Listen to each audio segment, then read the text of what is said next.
மிக பெரும்பான்மையான நீதிபதியுடைய தீர்ப்பாக இந்த உள்ஒதுக்கீடு செல்லும் என்று வந்திருப்பது தமிழ்நாட்டிலே நீண்டகால போராட்டத்துக்கு பிறகு அருந்ததிய மக்களுக்கு ஒரு 3% இடஒதுக்கீடு செல்லும் என்று உச்சநீதிமன்றமே சொல்லியிருக்கிற இந்த சூழ்நிலையில் அது அந்த மக்களுக்கு கிடைத்திருக்கிற ஒரு மிகப்பெரிய வரலாற்று சாதனை என்றுதான் நான் சொல்ல விரும்புகிறேன். மார்க்சிஸ்ட் கம்யூனிஸ்ட் கட்சி தமிழ்நாட்டில் நடத்தியிருக்கிற ஒரு சமூக நீதி பயணத்தில் ஒரு மகத்தான வெற்றி என்பதையும் இந்த நேரத்தில் தெரிவிச்சுக்க விரும்புகிறேன். ஆனால் இப்படிப்பட்ட ஒரு பெரிய இடர்பாடு ஏற்பட்டிருக்கிற இந்த நேரத்தில் மத்திய உள்துறை அமைச்சர் அமித்ஷா அவர்கள் நாடாளுமன்றத்தில் பேசியிருக்கிற பேச்சு ஒரு மிக கேவலமான ஒரு மனித நாகரிகமற்ற ஒரு அரசியல் வியாபாரியை போல அவர் பேசியிருக்கிறார் என்றுதான் நான் தெரிவித்துக் கொள்ள விரும்புகிறேன். அவர் என்னன்னா, ஏற்கனவே நாங்கள் உரிய எச்சரிக்கை கொடுத்தோம், ஆனால் கேரள அரசு அந்த எச்சரிக்கை மதிக்கலை அல்லது செயல்படுத்தலை என்று சொல்லியிருப்பது ஒட்டுமொத்தமான இந்த பழியை முழுவதும் கேரள அரசு மீது சுமத்துகிற ஒரு அரசியல் உள்நோக்கம்தான் நம்முடைய உள்துறை அமைச்சருடைய அறிக்கையில் இருக்க தவிர பாதிக்கப்பட்ட மக்களுக்கு இப்போது வரைக்கும் கூட எவ்வளவு நிதி கொடுக்குறோம், அதாவது நிவாரணத்துக்கு அறிவிச்சிருக்காங்க இறந்தவர்களுக்கு, ஆனால் ஒட்டுமொத்தமாக கேரள மக்களுக்கு நாங்கள் எவ்வளோ நிதி கொடுக்குறோம் இன்னைக்கு வரைக்கும் கூட அவங்க அறிவிக்கல. அது மட்டும் இல்லை, அவங்க முதல் நாள் அறிவிச்சதுங்கிறது ஆரஞ்சு அலர்ட் தான் அறிவிச்சாங்க. விபத்து நடந்த பிறகுதான் ரெட் அலர்ட் என்பதை ஐஎம்டி அறிவிச்சிருக்கு. 1 லட்சத்துக்கும் அதிகமான மார்க்சிஸ்ட் கம்யூனிஸ்ட் கட்சி, இந்திய கம்யூனிஸ்ட் கட்சி, மார்க்சிஸ்ட் லெனினிஸ்ட் லிபரேஷன் ஆகிய 3 இடதுசாரி கட்சிகளை சார்ந்திருக்கிற தோழர்கள் இன்றைக்கு மறியல் போராட்டத்தில் கைதாகி இப்போதுதான் மாலையிலே அனைவரும் விடுதலை செய்யப்பட்டிருக்கிறார்கள். ஆண்களுக்கு நிகராக பெண்களும் இந்த மறியல் போராட்டத்தில் கணிசமான அளவுக்கு எண்ணிக்கையில் கலந்து கொண்டிருக்கிறார்கள். எங்களை பொறுத்தவரையிலே இன்றைக்கு துவங்கியிருக்கிற இந்த போராட்டம் மோடி அரசாங்கத்தை அப்புறப்படுத்தும் வரை தொடர்ந்து இடதுசாரி கட்சிகளின் சார்பிலேயும் மதசார்பற்ற கட்சிகளை இணைத்துக் கொண்டு அந்த போராட்டம் தொடரும் என்பதை இந்த நேரத்தில் நான் தெரிவிச்சுக்க விரும்புகிறேன். 2வது விஷயம், இன்று காலை உச்ச நீதிமன்றத்தினுடைய 7 பேர் தலைமை நீதிபதி தலைமையில் இருக்கிற உச்ச நீதிமன்றத்தினுடைய தீர்ப்பு ஒரு வரலாற்று சிறப்பு மிக்க தீர்ப்பினை வெளியிட்டிருக்கிறது. அதாவது பட்டியலின மக்களுக்குள்ளேயே உள்ஒதுக்கீடு வழங்குவது செல்லுமா செல்லாதா என்கிற ஒரு விவாதம் ஏற்கனவே இந்தியாவிலே பல மாநிலங்களில் நடைபெற்றிருக்கிறது. தமிழகத்தை பொறுத்தவரையில் அருந்ததிய மக்களுக்கு இடஒதுக்கீடு வழங்க வேண்டும் என்று மார்க்சிஸ்ட் கம்யூனிஸ்ட் கட்சி தொடர்ந்து போராட்டத்தை நடத்தியது.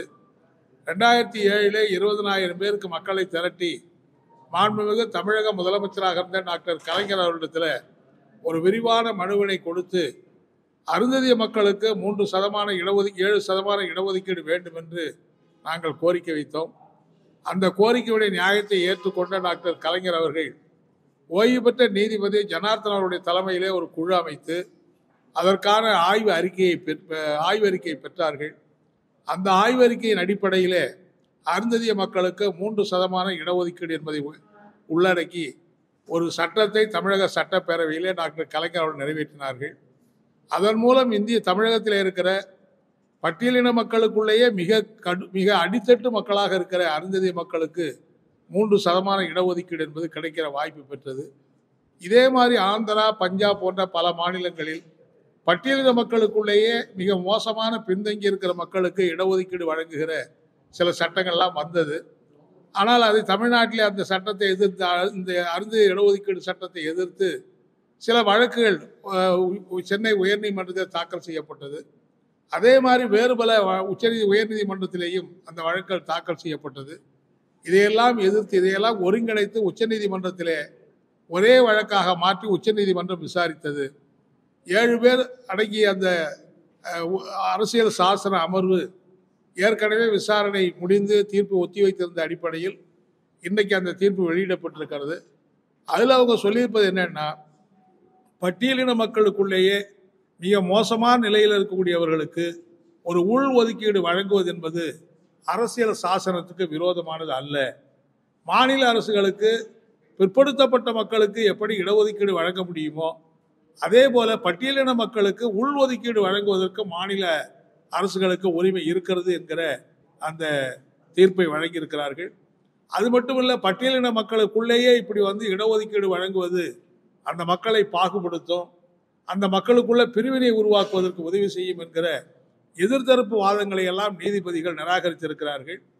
ஒரு ஒரு அசமத்துவ நிலை இருக்கிற போது, ஒரு வேறுபட்ட நிலை, வித்தியாசமான நிலை இருக்கிற போது சமநிலையை உறுதிப்படுத்துவதற்கு ஒரு வித்தியாசமான அணுகுமுறை மேற்கொள்வது என்பதுதான் சரியாக இருக்கும். ஆகவே எல்லா விதத்திலேயும் இந்த உள்ஒதுக்கீடு சட்டங்கள் பொருந்தும், செல்லும் என்று 7 பேர் அடங்கிய நீதிபதி தீர்ப்பு சொல்லப்பட்டிருக்கு. ஒரே ஒரு நீதிபதி மட்டும் இப்படிப்பட்ட அதுக்கு ஒரு மாறுபட்ட ஒரு கருத்தை வெளியிட்டிருக்கிறார். அந்த கருத்து ஏற்புடையதில்லை. எனவே மிக பெரும்பான்மையான நீதிபதியுடைய தீர்ப்பாக இந்த உள்ஒதுக்கீடு செல்லும் என்று வந்திருப்பது தமிழ்நாட்டிலே நீண்டகால போராட்டத்துக்கு பிறகு அருந்ததிய மக்களுக்கு ஒரு 3% இடஒதுக்கீடு செல்லும் என்று உச்சநீதிமன்றமே சொல்லியிருக்கிற இந்த சூழ்நிலையில் அது அந்த மக்களுக்கு கிடைத்திருக்கிற ஒரு மிகப்பெரிய வரலாற்று சாதனை என்றுதான் நான் சொல்ல விரும்புகிறேன். மார்க்சிஸ்ட் கம்யூனிஸ்ட் கட்சி தமிழ்நாட்டில் நடத்தியிருக்கிற ஒரு சமூக நீதி பயணத்தில் ஒரு மகத்தான வெற்றி என்பதையும் இந்த நேரத்தில் தெரிவிச்சுக்க விரும்புகிறேன். குறிப்பாக இந்த கோரிக்கையை ஏற்றுக்கொண்டு அந்த அருந்ததிய மக்களுக்கு உள்ஒதுக்கீடு வழங்கிய டாக்டர் கலைஞர் அவர்களுக்கும் இந்த நேரத்தில் எங்கள் கட்சியின் சார்பில் நெஞ்சார்ந்த பாராட்டுகளையும் நன்றியை தெரிவிச்சுக்க விரும்புகிறேன். அதே மாதிரி தமிழ்நாடு தீண்டாமை ஒழிப்பு முன்னணி, பல்வேறு அருந்ததிய அமைப்புகள், பல ஜனநாயக அமைப்புகள், அருந்ததிய மக்கள் எல்லாம் சேர்ந்து அந்த போராட்டத்தை நடத்தினார்கள். அவர்களுக்கு கிடைத்திருக்கிற ஒரு மகத்தான வெற்றி என்பதை இந்த நேரத்தில் நான் தெரிவித்துக் கொள்ள விரும்புகிறேன். இதனால பட்டியலின மக்களுக்குள்ள எந்த முரண்பாடோ எந்த விதமான மாறுபாடோ இருப்பதற்கு வழி இல்லை. ஏற்கனவே இருக்கிற அவர்கள் எல்லாம் ஒன்றிணைந்து வாழ்வதற்கான ஒரு உத்தரவாதம் அளிக்கப்பட்டிருக்கு என்பதுதான் நான் தெரிவிச்சுக்க விரும்புகிறேன். 3வது விஷயம், கேரளத்தில் ஒரு வரலாறு, இதுவரைக்கும் வரலாறு காணாத அளவுக்கு ஒரு பெரிய சோகம் நிகழ்ந்திருக்கிறது. இன்னும் இறந்தோர் எண்ணிக்கை நாளுக்கு நாள் அதிகரித்து ஒவ்வொரு மணி துளியிலும் அதிகரித்து கொண்டே போகிறது. இன்னும் துண்டித்து போன கிராமங்களையும் துண்டித்து போன தெருக்களையும் தொடர்பு கொள்வதற்கு கூட வழி இல்லாமல் அந்த அளவுக்கு மலை ஆறுகள் அறுத்துக்கிட்டு போய் தொடர்பற்ற நிலை என்பது இருக்கிறது. இவ்வளவு பெரிய வரலாற்று சோகம் நிகழ்ந்திருக்கிற அந்த சூழலில் கேரள அரசாங்கம் தன்னுடைய எல்லா விதமான சக்திகளையும் திரட்டி மீட்பு பணிகளையும் நிவாரண பணிகளையும் இறந்து போன உடல்களை மிக சோகம் நிறைந்த அந்த நல்லடக்கம் செய்கிற இந்த நிகழ்ச்சிகளை எல்லாம் கேரள அரசு அங்கே மேற்கொண்டிருக்கிறது. இந்த சோகம், இந்த இடர்பாடு ஏற்பட்ட செய்தி தெரிந்தவுடன் நம்முடைய தமிழக முதலமைச்சர், மாண்புமிகு முதலமைச்சர் மு.க. ஸ்டாலின் அவர்கள் அந்த துயரத்திலே தாங்களும் பங்கேற்போம் என்று சொன்னது மட்டுமல்லாமல் உடனடியாக 5 கோடி ரூபாய் நிதியை ஒதுக்கி மாண்புமிகு நம்முடைய பொதுப்பணித்துறை அமைச்சரை நேரடியாகவே கேரளத்துக்கு அனுப்பி அந்த நிதியை முதலமைச்சரிடம் கொடுத்தது மட்டுமல்ல, கேரள மக்களுக்கு என்னென்ன உதவிகள்லாம் தேவையோ அதையெல்லாம் செய்வதற்கு நாங்கள் தயாராக இருக்கிறோம் என்று அறிவித்ததோடு மீட்பு பணிகளையும் அதிகாரிகளையும் அங்கே அனுப்பி அந்த மீட்பு பணியில் ஈடுபட்டு வைத்திருப்பது ரொம்ப பாராட்டுக்குரியது, நன்றிக்குரியது. இதன் மூலம் கேரள மக்களும் தமிழ் மக்களும் ஒரு சகோதரர்களாக இருக்கிற அந்த மனநிலையை இன்றைக்கு உறுதிப்படுத்தப்பட்டிருக்கிறது என்பதைத்தான் நான் தெரிவித்துக் கொள்ள விரும்புகிறேன். மார்க்சிஸ்ட் கம்யூனிஸ்ட் கட்சியின் மாநில குழுவின் சார்பில் முதல் தவணையாக ஒரு 10 லட்சம் ரூபாயை நாங்கள் நிவாரண நிதிக்கு அனுப்பியிருக்கிறோம். மேலும் தமிழ்நாடு முழுவதும் எங்களுடைய மாவட்ட குழுக்களிடம் இந்த நிதி கேட்டு அதையும் 2வது கட்ட நிதியாக அளிக்க இருக்கிறோம். அகில இந்திய அளவில் மார்க்சிஸ்ட் கம்யூனிஸ்ட் கட்சி ஒரு நிதி திரட்டி கொண்டிருக்கிறார்கள். அதையும் இந்த நிவாரண பதிவுகளுக்கு நாங்கள் அனுப்புவோம் என்று தெரிவித்துக் கொள்ள விரும்புகிறேன். ஆனால் இப்படிப்பட்ட ஒரு பெரிய இடர்பாடு ஏற்பட்டிருக்கிற இந்த நேரத்தில் மத்திய உள்துறை அமைச்சர் அமித்ஷா அவர்கள் நாடாளுமன்றத்தில் பேசியிருக்கிற பேச்சு ஒரு மிக கேவலமான, ஒரு மனித நாகரிகமற்ற ஒரு அரசியல் வியாபாரியை போல அவர் பேசியிருக்கிறார் என்றுதான் நான் தெரிவித்துக் கொள்ள விரும்புகிறேன்.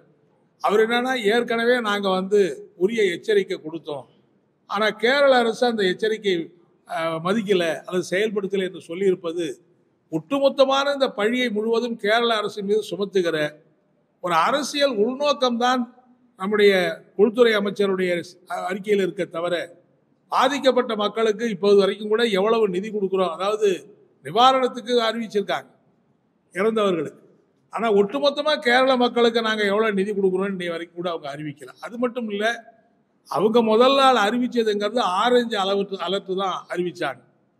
விபத்து நடந்த பிறகுதான் ரெட் அலர்ட் என்பதை ஐஎம்டி அறிவிச்சிருக்கு. அது மட்டும் இல்லை, இன்னைக்கு வந்திருக்கிற செய்திகள் ஏற்கனவே தமிழ்நாட்டிலே அப்படிதான் சொன்னாங்க. நாங்கள் வானவியல் அறிவிப்பு கொடுத்துட்டோம், ஆனால் தமிழக அரசு கடந்த 2 ஆண்டுகளுக்கு முன்னால் ஏற்பட்ட வெள்ளத்தின் போது உரிய நடவடிக்கை மேற்கொள்ளலை, அதனால தான் இவ்வளோ பெரிய மழை ஒரே நாளில் 110 சென்டிமீட்டர் மழை பெஞ்சு மழை வெள்ளம் வந்ததை பற்றி அவங்க கவலையே படலை. இன்னைக்கும் பல நிபுணர்களுடைய இது என்னன்னா, நம்முடைய ஐஎம்டி என்று சொல்லக்கூடிய இந்திய வானவியல் அந்த கணக்கீடு இதில் எவ்வளவு அதிகமான ஒரு அளவுக்கு மேல அதிகமான மழை பெய்தால் எவ்வளவு அதிகமான மழை பெய்யும் என்கிற கணக்கிடுகிற தொழில்நுட்பம் நம்மகிட்ட இல்லை.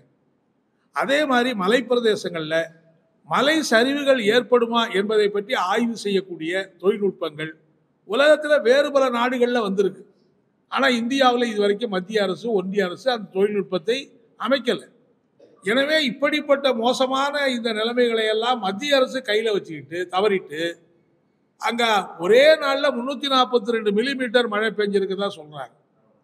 அப்படியான ஒரு நாளில் மழை பெஞ்சா எப்படி அந்த அந்த மலைகள் தாங்கும் என்பதுதான் மிகப்பெரிய கேள்வி. எனவே மத்திய அரசினுடைய உள்துறை அமைச்சருடைய இந்த நடவடிக்கை பாதிக்கப்பட்ட மக்களுக்கு பரிகாரம் தேடுவது, ஆறுதல் சொல்லுவது, உறவினர்களை இழந்து தவிக்கக்கூடிய அந்த குடும்பங்களுக்கு ஆறுதல் சொல்ல வேண்டிய இப்படிப்பட்ட நேரத்தில் பிணத்தின் மீது அரசியல் நடத்தக்கூடிய ஒரு கேவலமான நடவடிக்கையாக மேற்கொள்கிறார். அந்த மத்திய அரசாங்கத்துடைய இந்த போக்கை மார்க்சிஸ்ட் கம்யூனிஸ்ட் கட்சி தமிழ்நாடு மாநில குழுவின் சார்பில் என்னுடைய வன்மையான கண்டனத்தை நாங்கள் தெரிவிச்சுக்கிறோம். நிச்சயமா கேரள அரசும் இந்தியா முழுவதும் இருக்கிற ஜனநாயக சக்திகளும் எதிர்கட்சிகளும் அவருடைய ஆதரவு சிறந்து அந்த கேரள துயரத்திலிருந்து அவர்கள் மீளுவார்கள். இப்போது நான் வற்புறுத்தி கேட்டுக்கொள்வது, மத்திய அரசு ஒரு தேசிய பேரிடராக அறிவிச்சு அதுக்கு தேவையான எல்லா நிவாரண உதவிகளையும் அதிகமான நிதியையும் அளிக்க வேண்டும் என்று மார்க்சிஸ்ட் கட்சியின் சார்பில் நான் வற்புறுத்தி கேட்டுக்கொள்ள விரும்புகிறேன்.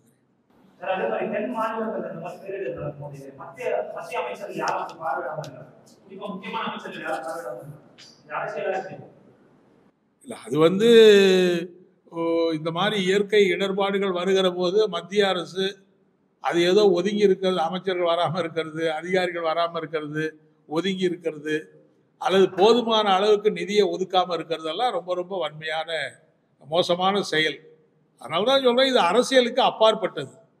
எந்த கட்சி மக்களுடைய உயிர் என்பதை பாதுகாக்கிறதுக்கும் உடைமைகளை பாதுகாப்பதில் இல்லைன்னா அரசியல் என்ன இருக்கு? இதில் மத்திய அரசு மாநில அரசு மட்டுமே இது எல்லாத்தையும் ஈடு கொடுக்க முடியாது. இப்போ மத்திய அரசுக்கு ஒரு மிகப்பெரிய கடமை இருக்குது. ஆனால் நம்ம மத்திய அரசு அது மாதிரிலாம் இல்லை. இப்படி இடர்பாடுகள் வருகிற போது கீழே உழுந்தாலும் அது மாநில அரசுகள் தான் சமாளிக்கிற மாதிரி ஒரு இக்கட்டான நிலைமையில தான் கொண்டு போய் தள்ளி விட்டுறாங்க. ஏற்கனவே சென்னையிலும் கன்னியாகுமரி தூத்துக்குடியில் போன்ற இயற்கை இடர்பாடு ஏற்பட்ட போது ஒரு 37,000 கோடி பணம் கேட்டால் அவங்க ஒன்றும் கொடுக்கலங்கிறது நமக்கு நல்லா தெரியும். 2019 ஏற்பட்ட வெள்ளத்தின் போது யுனைடெட் அரபு எமிரேட்ஸ் 700 கோடி ரூபா நாங்கள் கடன் உதவி செய்கிறோம் அப்படின்னு சொன்னாங்க அவங்க. ஏன்னா கேரள மக்கள் தான் எங்கள் நாட்டு பொருளாதாரத்துக்கு அடிப்படையாக இருக்காங்க, அந்த அடிப்படையில் நாங்கள் உதவி செய்கிறோம்னாங்க. ஆனால் மத்திய அரசு அதையே தடுத்துட்டாங்க. எல்லாம் நீங்கள் கொடுக்கக்கூடாது, எங்கள் நாட்டுக்கு உதவி செய்து எங்களால் முடியும்னு அதையே தடுத்துட்டாங்க. இவங்களும் கொடுக்கல, அவங்க கொடுக்கறதையும் தடுத்துட்டாங்க. இப்படியான அணுகுமுறை தான் மத்திய பாஜக அரசுடைய அணுகுமுறையாக இருப்பது என்பது அது நிச்சயமாக மக்களை பாதுகாக்க உதவாது, கூட்டாட்சி தத்துவத்தை பாதுகாக்க உதவாது. பாதிக்கப்பட்டிருக்கிற மக்களை பாதுகாக்கிற அந்த நேசக்கரம் நீட்ட வேண்டிய அந்த உணர்வு என்பது போதுமானதாக இல்லை.